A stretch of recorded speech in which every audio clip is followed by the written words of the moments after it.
মন্ত্রী মশাই শয়তানের ঘর। আবার তুমি কি কইছো? আমি কইছি মন্ত্রী যে কইছো লোক ঢুকছে হুজুরা ভিত্তি, আমি কইছি না মুসলিম মাদ্রাসা শয়তান ঢুকছে। সবকিছু মানার পরেও এই বিচারের পরেও আমার ইচ্ছা না, এরা আমার ইয়ার পরেও এরা এই মাথা নিয়ে আইছে।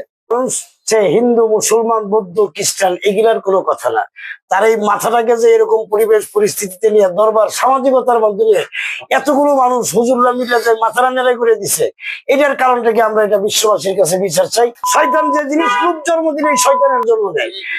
মোবাইলে করে কইছে ঠিক আছে, দুই কথা একজনে কইছে লোক আর একজনে কইছে শয়তান, এটা মাদ্রাসা নিয়ে আসো, দুই কথার বিচার এটা আমরা সংশোধন করে দিব। মাদ্রাসা নেওয়ার পরে গিয়ে অনেক বড় ষড়যন্ত্র করিয়া তারা 4 জন সাক্ষী বার করছে। কইছে দুর্ঘটনা কি হয়েছে, ওদের ভিত্তিতে 4 জন সাক্ষী কইছে না কি শয়তান ঢুকছে, কইছে না কইছে মন্ত্রী মশাই শয়তানের ঘর। 3 জনের সাক্ষী দিচ্ছে সেই কথা।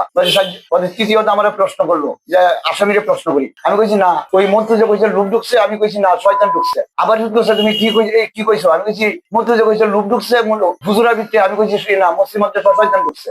এরপরে কইছে না যে তুমি যে শয়তান ঢুকছে এটি তোমার সত্য, আর এই যে লোক ঢুকছে এই কথা কই আমার এই যে অপরাধ স্বীকার করছে।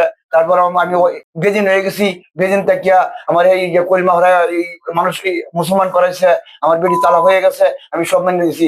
কইছে সবকিছু সিরাজ জনপ্রচল দিলে এটা মেনে নিয়েছি, জীবনে তুমি মাদকের সাথে সাহায্য হতো না এটা মেনে নিয়েছি।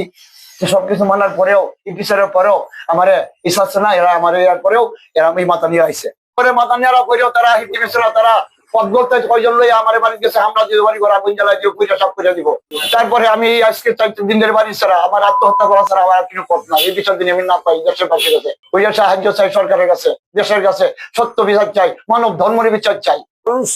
হিন্দু মুসলমান বৌদ্ধ খ্রিস্টান এগুলার কোনো কথা না, তার এই মাথাটাকে যে এরকম পরিবেশ পরিস্থিতিতে নিয়ে দরবার সামাজিকতার মাধ্যমে এতগুলো মানুষ হুজুররা মিলে যে মাথারা নেড়াই করে দিছে, এটার কারণটাকে আমরা এটা বিশ্ববাসীর কাছে বিচার চাই। তীব্র নিন্দা জানায় যে এরকম অপরাধী মসজিদ মসজিদের লোকেরা এরকম যদি করে, আরো তো লোকজন আছে, এই সমাজে মানুষ কেমনে চলাচল করবে, বসবাস করবে? এটা শয়তান আর লোভ দুটোই একই জিনিস। শয়তান যে জিনিস রূপ জন্ম দিলে শয়তানের জন্ম দেয়। তাহলে এটাই হলো সত্য কথা। তাহলে এই কথাটা বলাতে এই লোকের অপরাধটা কি? আমরা সমাজবাসী আপনাদের বিশ্বের কাছে সবার কাছে বাংলাদেশের সকল ব্যক্তির কাছে আমরা এটা এইভাবে কি সমাজ ব্যবস্থা হয়?